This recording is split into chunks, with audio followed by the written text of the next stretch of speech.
Hey, Coach, before we talk about this week, and we did touch on it last week, your opportunity to play a very good SCECINA football team didn't close out the regular season the way you'd hoped. Talk a little bit about last week and just one of those nights, I guess, offensively, couldn't get rolling. Did you have a couple more injuries in there as well?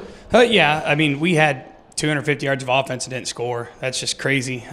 We had 2 turnovers inside the red zone, and then we had altogether 4 drives stall out inside the 30. So, and with the conditions, it wasn't a kicking game, and it couldn't really throw. So it's just one of those nights where the ball didn't bounce our way, and we did have our backup quarterback go down midway in the second quarter. So Dylan Benedict came back in at quarterback, and we kind of had to throw an offense together on the fly, and I thought the team responded fairly well, and he did a really good job coming in, and he kind of is nice seeing him out there having fun again, and I think the kids kind of enjoyed it too.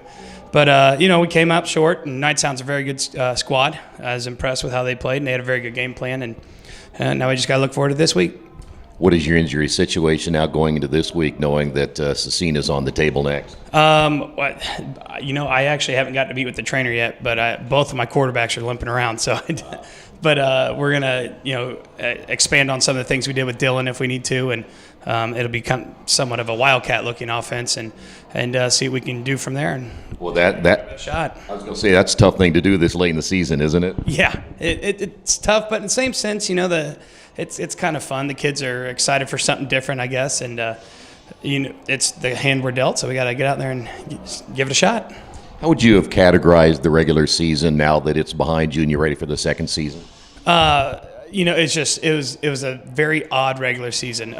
In my years of coaching, it's one of those things where we're still really healthy, even in my opinion, where I've had devastating injuries. We just had a lot of weird nagging injuries that caused a lot of contingency plans throughout the season. And it's one that I think the kids will look back on and think, man, we should have won those games. And hopefully you learn from it, get better for the following years. And for those seniors, I hope they can translate that into life. You're going to come up just short sometimes, and it's how you bounce back from that will define you and who you are as a person. So I think that's one of those things that as a program, we got to look at it that way. And we came up short this year, and we got to let that fuel us this offseason and make sure we come back and don't let it happen again next year. When you look at SCECINA, there's maybe no one that knows them better than you outside of their football program. Talk a little bit about what you're going to be facing on Friday night. We know you're going to be playing on turf this week, which makes the game a little bit faster. What do you expect? They're extremely fast. I know they're going to be very well coached. It's like I was telling the boys, for me it's going to be interesting because when I look across at the other sideline, everyone over there I either was coached by, played with, or have coached. And that includes most of the players on the sideline. So it's going to be very odd night for me, but one I'm excited for too. And I go to church with half those kids and the coaching staff and stuff, so I see them every week, and they're all real excited to get to go against us. And I think they know we're going to come out and throw some punches and stay in the fight as long as we can. But there's no saying we can't beat them, and that's why I told our kids, I said, it's kind of nice going in an underdog when you got nothing to lose.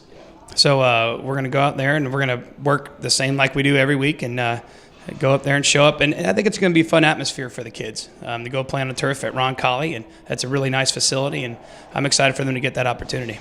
Their offense is very explosive, but I think what maybe sets out for me when you watch them defensively, talk about their defense, and again, with you making some changes on your offense, talk about those challenges ahead of you. They're just fast. They have a ton of team speed. They're a team you're not going to get outside on.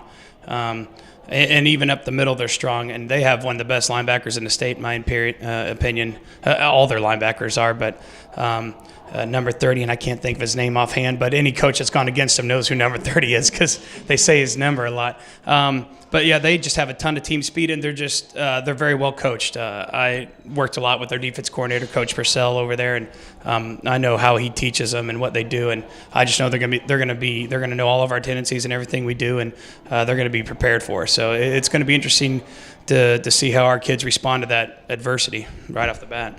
To maybe offset what they can do offensively, and again, with your changes, do you try to just ball control as much as you can and try to make sure the possessions don't get so much into their hands? Oh, absolutely. We're going to eat clock. We got to eat clock and keep keep their studs off the field on the offensive side, because we got quite a bit of film on them, and they get the ball, they go 2-3 plays, boom, 2-3 plays, boom, and even teams didn't even know what they're doing, but they're just so fast and have so much skill that it's hard to stop. So we're going to prepare and do our best, and I think we have some pretty good stuff that'll put us in situations to be successful and get some stops. Our kids are just going to have to execute when the time comes. Have you gotten an attitude? I know we talked last week. The kids were very excited. Do they still have that same type of mentality going into this week? Oh, yeah. I mean, if you look in there right now, there's 50 kids. You can hear the iron pumping around. I haven't seen a head down or anything, and that's what's really nice to see. Because I've coached some teams where they got a bad first-round draw, and they were already packing it in before they even got to play. I told them that, this is probably the most excited I've ever been for a game, and I coached in 2 state championships. To have an opportunity to go against my mentor and kind of show them what we've built out here and what we're working towards, it's very exciting for me. And I'm happy for the kids that they get to go out and do it, because I know they've wanted it from me for a long time too.